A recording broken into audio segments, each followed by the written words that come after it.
paid for his kid to go through Georgetown with the Coverdell, and he used the Coverdell in real estate deals that he could drop $2,000 in, he wholesale a deal, he do an option on a deal. But if I got grandma and grandpa just wanting to write a check, oh my gosh, I'm sending them 529 all day long. Get it in there, go for it. Try to find the best fund you can with the best rate of return. Good luck.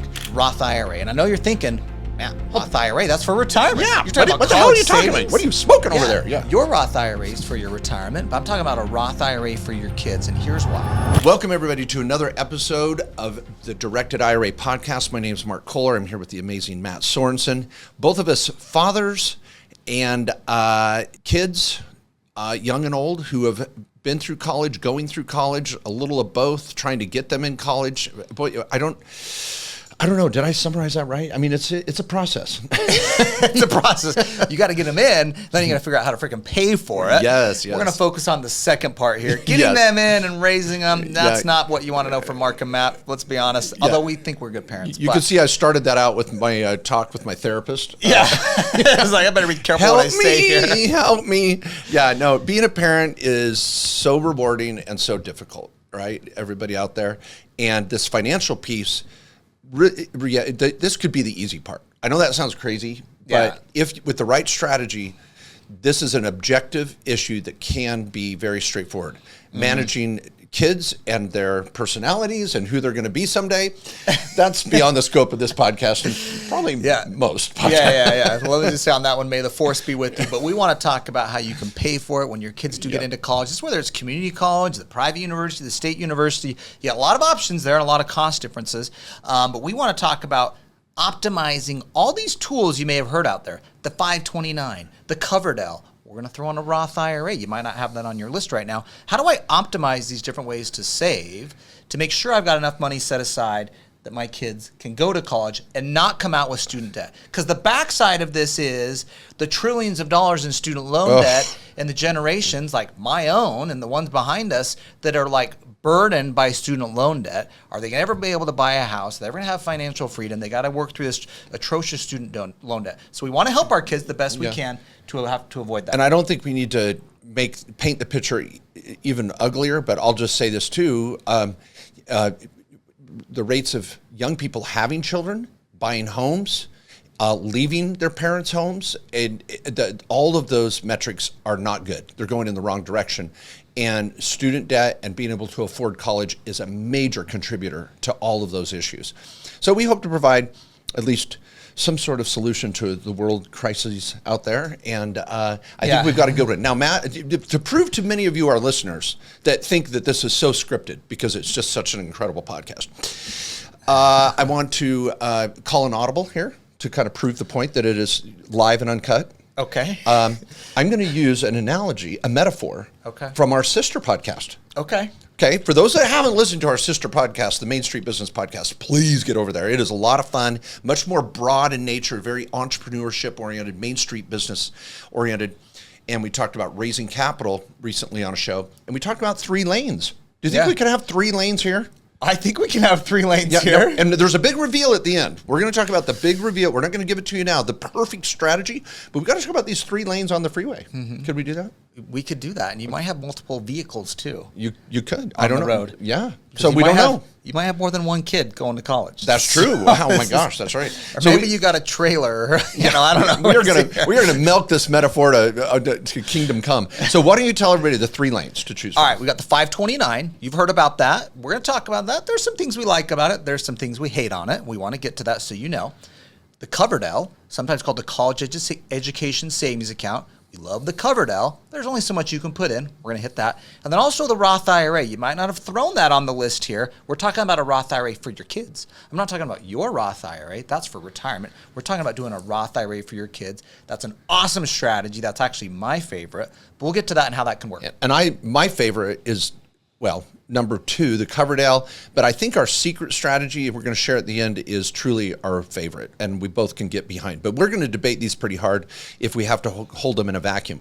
Now, Matt, I like the way you presented those 3 lanes because those are probably the most, in that order, are the most well-known, common, or Wall Street promulgated by far. So the 529 Most everybody has heard about that, at least heard about it, but may not be able to explain it.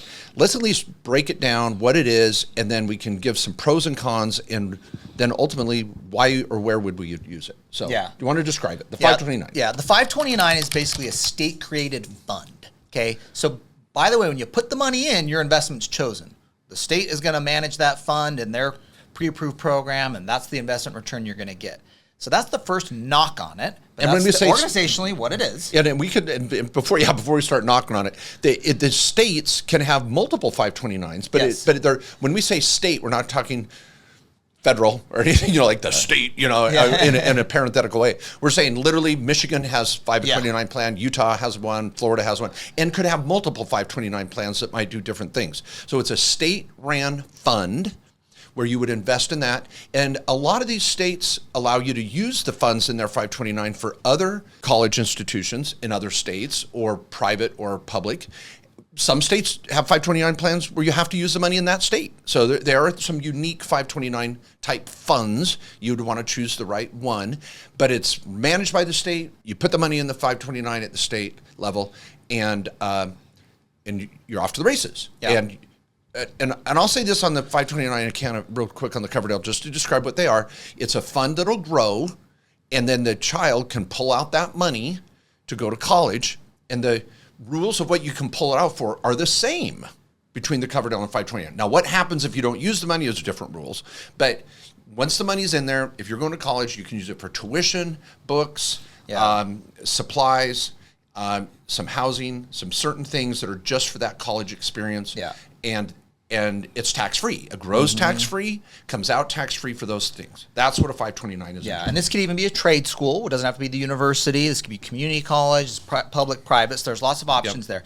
Now, the good thing about the 529, let me just say that, is you can put $18,000 a year. It kind of follows the gifting rules on how much you can gift a child per year.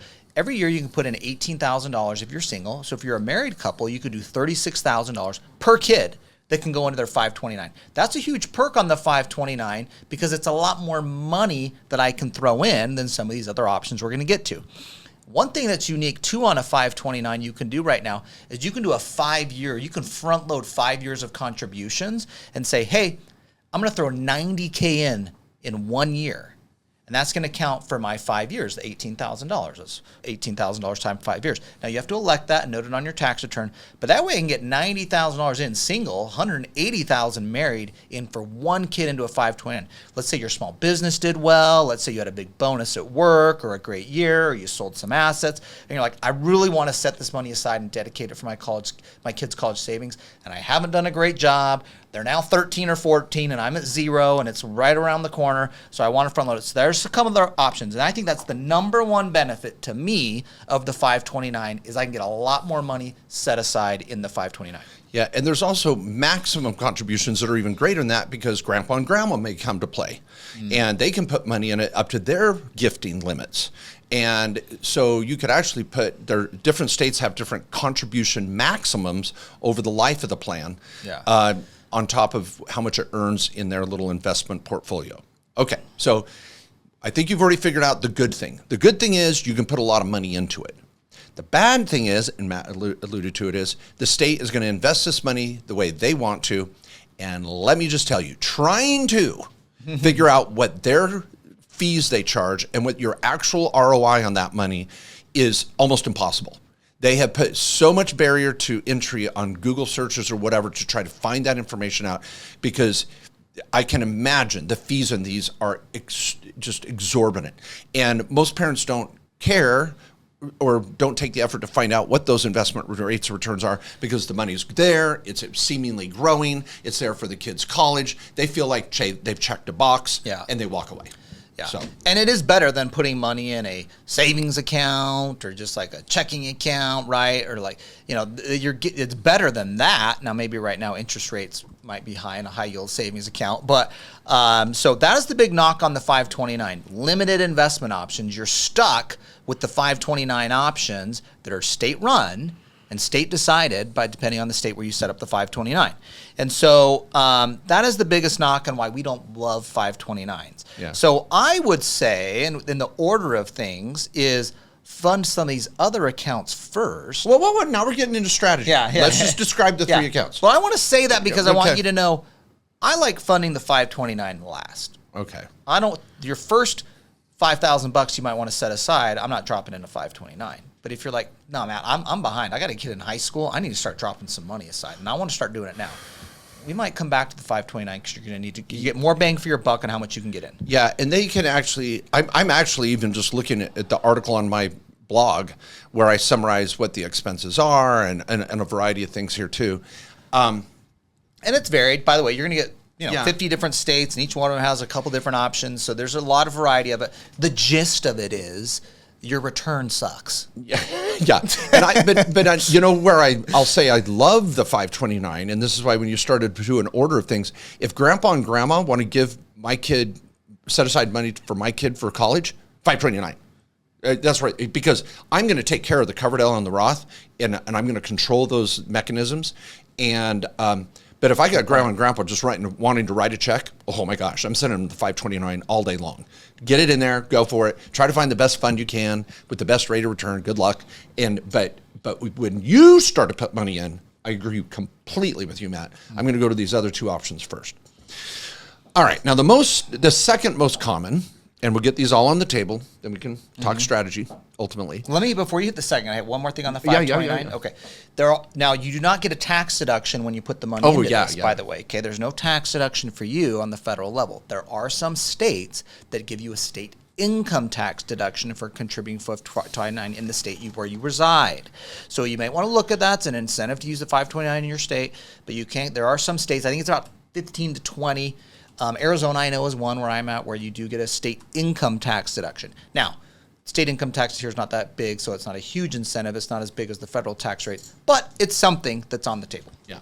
All right. Now, lane number 2 is the Coverdell, sometimes called the ESA, Education Savings Account. Coverdell it was named that from the senator that helped pass the initial legislation for this. And here's how they work. It's a fund, again, that grows tax-free. And when the money's pulled out for education expenses, it comes out for those expenses for the child tax-free, and you're off to the races. The difference is you can only put in $2,000 per year per child from all sources. So if grandpa and grandma want to put in $2,000, you're done. So if you want to put in $1,000, grandpa and grandma want to put in $1,000, you're done. So it's not donor regulated, it's more recipient regulated. Each kid can only have $2,000 a year dropped into their account. Now, that sucks, yes, but here's the silver lining. That Coverdell can be self-directed. You can invest it in anything you want. You can put it in an LLC with rental property, startups, syndications, buy crypto, buy notes, buy stock, bonds, mutual funds, or options. You're off to the races. We even have on the Directed IRA website the crypto Coverdell or the traditional Coverdell. Or you could just open these accounts tonight and put money in there and start investing them in how you see fit, which means you're going to be looking at 10, 15, 20% returns or more, depending on your choice. It's up to you. No promises. That's your choice of what you invested in. That's super powerful to me. Yeah, and I think that's why we love the Coverdell. And the first $2,000, I would probably drop it there. Maybe the Roth, and I'm going to get to that in a second. But obviously, I'm going to do that before the 529 in my mind because I want to invest it in something that can get a greater return. Even if I'm just doing an S&P 500 fund. Even if I'm like, man, I don't have deals I can do $2,000 worth. Well, I'm telling you, the S&P 500 is crushing every 529 plan, okay? Yeah. So even if you're just doing that, all right, I think you're still better off with the 529. And we've seen that here, though. We have really good investor clients that are great. And then I have one client who's paid for his kid to go through Georgetown with the Coverdell. And he used the Coverdell in real estate deals that he could drop $2,000 in. He wholesale a deal. He do an option on a deal. And he had over $100K in that Coverdell. And I remember like $30,000 checks, $40,000 checks going from this Coverdell over to Georgetown for the kids' college. And so pretty expensive school. Yeah. So it could get to that if you're a really good investor. Yep. and that's you. Now, some of you might be like, Matt, I don't know how to turn $2,000 on a deal. I still like it again because you can do S&P 500. Or just think of it too. If you got the 6-year-old, okay, I got 10 years of contribution. Now I got $20K to play with. That can't add up. Absolutely. Now, second con. So the first con is you can't put in too much, but the benefit being you can invest it. But the other con is it can be income restricted on whether or not you can just throw it into account directly. Now, many of you that listen to our podcast know that there's a front door and a back door to the Roth. Everybody can do a Roth. You just might have to take 2 steps to go around to the back door. Same thing with the Coverdell. If you make too much money, I'll give you the numbers here in a moment, you can't just walk in the front door and put money in a Coverdell for any of your children. And it's based on the donor's AGI, adjusted gross income. So if you make too much, you can't go in the front door. But we have a backdoor method. So the front door limit is if you're single, if you make more than 110 grand, out. If you make more than 220 grand, out. The door's shut on the front door. The back door, you want to explain the back door? You want to throw it on real quick? Yeah. The back door, there's 2 back doors, really. There's a couple of back doors. Okay. The one would be the grandparents. Yes. Have the grandparents, this is, again, like they could throw money in a 529. They might be retired. Their income might not be over the limits that we mentioned. They could just throw in $2K a year for the kid. And you can give the grandparents the $2K, or they can help whatever, your arrangement is there. Let the grandparents fund the Coverdell. Or what you can do, and this is easier if your kids are a little bit older, gift the child the $2K. And the child makes the contribution to their own Coverdell. Now, they'll need to have a bank account for that. And so that's how the Coverdell works. Now, one important thing on the Coverdell. Before you go further, can I just say, don't give your kids the $2 grand. You're going to put them on payroll for the $2 grand. So remember, you don't get a tax deduction to put money into the Coverdell.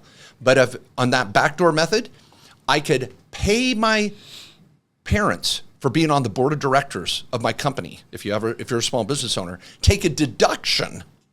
Now you're getting a write-off, and what do mom and dad, grandpa and grandma do with that money? They put it into the kids' Coverdell. Or you pay the kids in your business, and they put their money in their own Coverdell as the donor. Now you can still control the 529 but they're the contributing donor. We have all this documented on our contribution forms at Directed IRA. It's so sweet. So you can set up the account. Grandpa and grandma can put the money in, or even your own child can put it in. But don't pay taxes and put it in. Take a write-off for paying grandpa and grandma, or take a write-off for paying the kids. Now you're getting a tax deduction through that backdoor method to contribute to the Coverdell, which is so freaking cool. Yeah. So that was the supercharged backdoor version there. Yes. Now, if you don't have a business, you don't have a rental property, you have nothing to do that, you can still gift them the money. Yes. And the reason I say this, and I'm just making a distinction here before we get to the Roth, is you do not have to have earned income to make a $2,000 contribution to a Coverdell, whether this is grandma or grandpa living off their savings or other things, or this is your child that doesn't have earned income. There's not an earned income requirement for a Coverdell contribution. There is for the Roth, which we're going to talk about here separately, but of course, let's throw a tax deduction on top of it for you if we can, and let's pay your kids, get them involved in the rental property of the small business. Yeah. Now, before we get to the Roth, there's one other factor here we need to cover, and that is what happens if your child doesn't use the money? See, in the Roth, that's going to be a whole other answer. So when it comes to the 529 Coverdell, they're both a little different. So I want to create the backdrop for this. Remember, everybody, here's a quiz for you. Which account do you think Wall Street is more excited about and is going to lobby to give you more options and flexibility, including contribution amounts? Let me repeat that. Which account, 529 or Coverdell, is Wall Street more hopped up on to get you every possible loophole because they get to control the investment? That's right, the 529. Okay, so when it comes to the 529, if your kid doesn't use all the money, you've got 6 different ways you can move that money around. Mm-hmm. You can give it to another beneficiary. You can transfer it to a grandchild. One of your kids. Yep. It could be a sibling. It could be a cousin, a niece, a nephew. You can start. You can make student loan payments. You can penalty-free scholarship withdrawals. You can roll over $35,000 to a Roth IRA of the kid. Of the beneficiary of the kid, and that you have to have had the 529 for 15 years. This is a new rule, went into effect this last year. So that's another cool one. Is like, hey, or even let's say you just didn't use all of it. So they went to college, you didn't use all of it. I'd love to leave $35K left in there. Throw that into their Roth IRA in their 20s or 30s. Yeah. Awesome. So again, if grandpa and grandma are wanted to throw down some money for your kids for college, and the kids don't end up using it in 15 years, it'll just drop into their Roth IRA. So again, but of course, this is Wall Street. creating machinations here of the plan so that they can manage the money, because it's going to be stuck in the frickin' 529 for 15 years, FYI, and you're going to be pulling your hair out with a crappy rate of return. But again, it's free money if grandpa and grandma were going to throw it in there anyway. Okay, now back to the Coverdell, which we know because it's self-directed, it's not going to have as many bells and whistles, because Wall Street doesn't care about the Coverdell. The contributions are low, and you can pull the money and control it, which they hate. Their only option is, if the kid doesn't use the money by age 30, then you can roll it to another beneficiary. It's a qualified family member, which could be a grandchild of yours or another child. It can even be yourself. You may say, I'm going to go back to PGA Golf School, which is a qualifying educational institution. But anyway, so you can roll that money that your kid doesn't use by age 30. One last point is, once your kid turns 18, you cannot put in the $2,000 anymore. So you have to keep, you can put that money in up until that age bracket. And it's just, and again, this whole show is not going to break down every aspect of the 529 or the Coverdell. Go study up on them. But you can already see there's pros and cons. So yeah, and let's say that you do have excess money left over and you got to take a distribution either from the 529 or the Coverdell, and you're like, well, I need to get the money back. We didn't end up using it. Okay, you take it out, but now you got to pay tax on this amount that you didn't use, and you got penalty you got to look at. So that's why we're trying to move it around to other places where we can deploy that money and get it back out without tax or penalty. I love, of course, the Roth rollover on the 529. Yeah, and I love the 529. There is no age limit on contributing to someone's 529. So if your mom wakes up one day and says, I'm going to go back to college in 5 years when your dad retires, could you put money in my 529 for me? Yes, you could do that. So you can fund your mom's 55-year-old mom's 529 account, and 5 years from now, she can pull it out for college. So again, Wall Street is going to bend over backwards to get your hard-earned money to invest it the way they want. Sorry, financial advisors out there. I love my financial advisors. I just hate the Wall Street lobby that kowtows to them and doesn't give us other options. Sorry, I'll stand by that. Okay, now, after all that said, Matt Sorensen, roll out lane number 3. This is the fast lane. This is the lane Matt Sorensen likes to ride in. This is the carpool lane, guys. This is the lane you want to be in. It moves faster. It's got a lot more options. It's going to get you where you want to go. Roth IRA. And I know you're thinking, Matt, Roth IRA, that's for retirement. Yeah. You're talking What the hell are you talking about? What are you smoking over there? Yeah. Your Roth IRA is for your retirement, but I'm talking about a Roth IRA for your kids. And here's why. We want to pay your kids out of your small business or your rental property because we need them to have earned income. I can put $7,000 a year in my kid's Roth IRA as long as they have $7,000 a year in earned income. Now, this could be a babysitting job. This could be their summer job. Maybe they have a part-time job through junior high or high school. I certainly did. Worked on my dad's rental properties, my grandpa's rental properties. I could justify that, getting that income dropped in. Now, let's be honest. Your kid's blowing their $7,000 they might be making a year in their summer job. But you, because they have earned income, can throw that $7,000 into their Roth IRA. Now, let's say you did that for 5 years. Okay, we have 5 years of contributions. If $7,000, that's $35,000. Let's say that $35,000 is now $45,000 total because you've had some investment returns. The nice thing on a Roth IRA is you can take $35,000 out of a Roth IRA, no penalty, no tax. The contributions you put into a Roth IRA, which was unique to any 401k or IRA, it's unique to Roth IRAs, the contribution you put in, you can always pull out penalty and tax-free for anything you freaking want. We're not talking about an exception or a hardship or anything like that. I'm just saying the $7,000 you can put in, you can pull out. So that $35,000 of contributions I put in for 5 years, I can pull that out and I can use that for my kid's college education.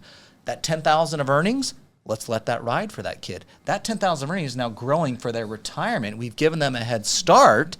Now this money's growing, coming out tax-free. Okay, now that's level 1. You're in maybe second gear. You pulled into the carpool lane. You just came onto the on-ramp. You're like, okay, Mark, that's pretty cool. Yeah. $7,000 a year.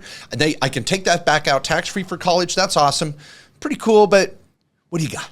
What's under the engine there? Well, turbo? Oh, baby. We got a Hemi. We got some things going. First of all, I'm going to say gear number 3 third gear is getting that tax deduction. If you can create a write-off for yourself and your business or your rental property to pay the kid to fund the Roth, you've already got a tax write-off again. You got a tax deduction to fund their college education, which is a backdoor, whatever, third gear strategy that's just amazing.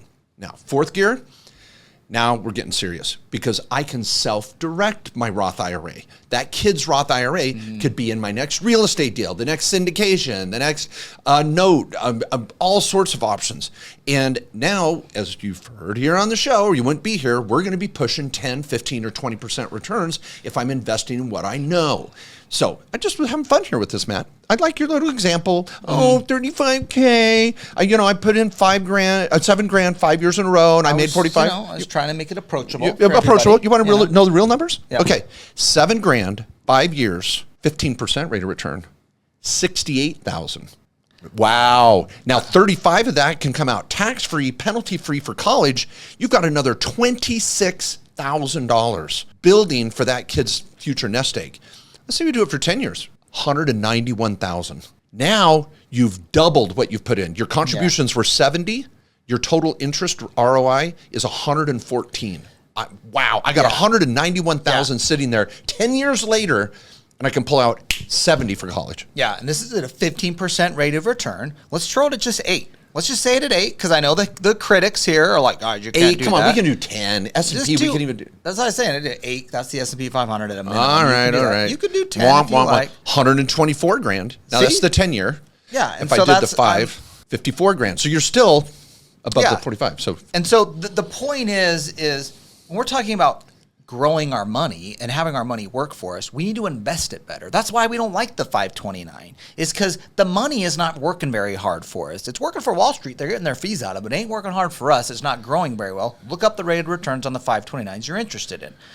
On the other hand, the Roth and the Coverdell, I can have more investment choices. I can self-direct that. At a minimum, I can do an S&P 500 fund. And on top of that, we can get into fourth or fifth gear here and self-direct it and invest it in deals that I know, whether it's real estate or small business or whatever the thing that you know. And so that's where we get greater returns. We have greater possibility. But remember, the Roth IRA, the unique little attribute to it is the $7K I'm putting in every year is what I get to take out for whatever reason I want, and we let the rest of the money ride, and we set our kid up for success in the future. I love it. Now, here is the secret strategy. If you haven't been blown away with some little unique nuances you maybe didn't know already, the power of this, the strategy, the secret to all this is doing all three, doing them in concert. So I like Matt. He said this early on. He's like, if I can get the $2,000 in the Coverdell, okay, I'm in. Because the kid doesn't have to have earned income for that. So that's nice. Yeah. I could gift my kid, or I could just put the money in, or I use grandpa and grandma. I use the backdoor method. You might have like an infant. You know, like I got a 2-year-old. Just get it to roll. But then if I can couple it with the Roth, now I'm doing $9,000, and I could do, let's do a 10% return. We'll compromise, and I do 10 years. And I put in $9,000. Now I'm getting a combination of the two, and let's just see what we end up with there in 10 years. Wow, we're at $181,000. 10 years, $9,000 a year, 10% rate of return. When I hit it with the 15%, that's when it went nuts. $250,000, $250,000. Yeah. So now your kid's going to USC, or, the private schools. Yeah, but then but the 529 has a role. If friends or family, grandpa and grandma want to gift to the kids, great. But you're doing all three, and you've got a system. And when you've got multiple children, you're not feeling like you're killing yourself either. You can do a little here, a little there, and it can be exciting. And let's get real. So let's say you're looking at doing a little real estate deal, and you're like, man, I just don't have enough money in my IRA or my 401k rollover from a job previously I had. And this is where we've been talking about for years, doing the special purpose LLC. So I can take LLC, put in HSA money, put in Coverdell money, put in my kids' Roth money, put in my old 401k money, put in my new IRA money, put in my new Roth money. Oh my gosh, now I'm in there doing deals that I dreamed of doing. We got to think bigger. We got to think of pooling our family wealth. Mm-hmm. Yeah, and this is where, of course, the kids' Roth IRAs are awesome. We're dropping in the Coverdells.